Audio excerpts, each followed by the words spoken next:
บายดีลูกค้าเนาะเขามีปืนอัดลมพีซีเปเนาะราคาแมน1,600,000เนาะเฉพาะสุดเนาะมีถังเป็นถังอะลูก้นมนเนาะแล้วก็วาล์วแมนวาล์วZ1000เนาะในสุดนี้เนาะเขาจะขายถือว่าขายแยก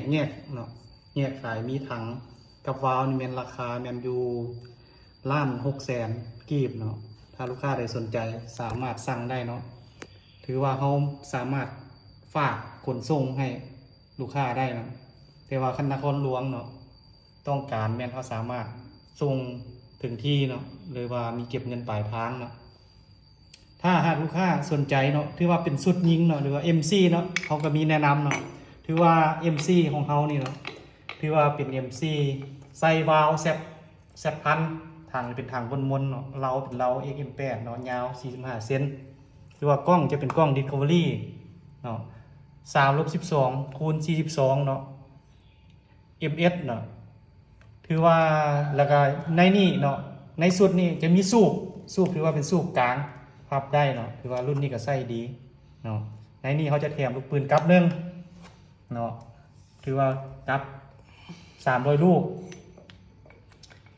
แล้วก็แถมโม่9 นัดเนาะเก็บเสียงเป็นเก็บเสียงเนาะ3 เทคเนาะถือว่ารุ่นนี้นี่ถือว่าโอ้เสียงเงียบหลายเนาะถ้าลูกค้า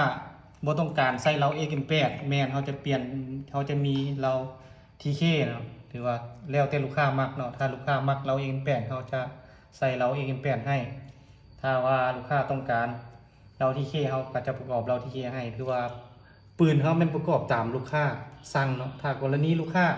บ่ต้องการเนาะถือว่าใส่ถังอะลูต้องการถังคาร์บอนเขาก็ประกอบใส่ถังคาร์บอนให้แต่ว่าลูกค้าต้องได้เพิ่มเงินให้เขาอีก1,000,000เนาะเพราะว่าถ้าถังก้นตัดแมนเขาจะขายอยู่6,800,000ถังก้นมนแมน6,900,000ถ้ากรณีลูกค้าอยากได้ถังอะลูเขาก็เปลี่ยนเป็นถังอะลูให้แต่ว่าต้องได้เพิ่มอีก1,000,000เนาะส่วนระยะวางผลของมันเนาะถือว่าระยะ5-60 เมตรเนาะถือว่ารับประกันฝา OEC เนาะถือว่าส่วนว่าเบอร์โทรติดต่อแม่นผู้ใดต้องการแม่นติดต่อหาเบอร์ WhatsApp ของเขาได้หรือว่าทักมาเบอร์ WhatsApp ได้เนาะ020เนาะ91972575เนาะถือว่าวิธีเขาฝากเครื่องเนาะถ้ากรณีลูกค้าอยู่ต่างแข้งเขาจะฝากรถเมล์เนาะเวลาเขาจะออกไปฝากให้ลูกค้าแม่นเขาจะถ่ายวิดีโอแล้วก็ถ่ายรูปส่งให้ลูกค้าถ้าลูกค้าโอเคแล้วเขาจะเอาเครื่องออกไปฝากให้เวลาไปฮอดคิวรถเขาจะโทรหาลูกค้าเนาะถ้าเขารับเครื่องแล้วลูกค้าต้องได้โอนเงินให้เขากรณีอยู่ต่างแข้งถ้าลูกค้าอยู่นครหลวงแม่นเขามีเก็บเงินปลายทางหรือว่าส่งถึงที่เนาะลูกค้าสามารถกวดเครื่องก่อนจ่ายเงินได้เนาะในนี่เนาะนอกจาก MC แล้วถ้าลูกค้าใดต้องการ K2 เนาะเทคนิคอลหรือว่าเตอร์มีเนาะตบอาหรือว่าฟักตอนี่เฮาก็มีเนาะถ้าสนใจแม่นติดต่อมาเบอร์นี้เลยเนาะขอบใจเนาะ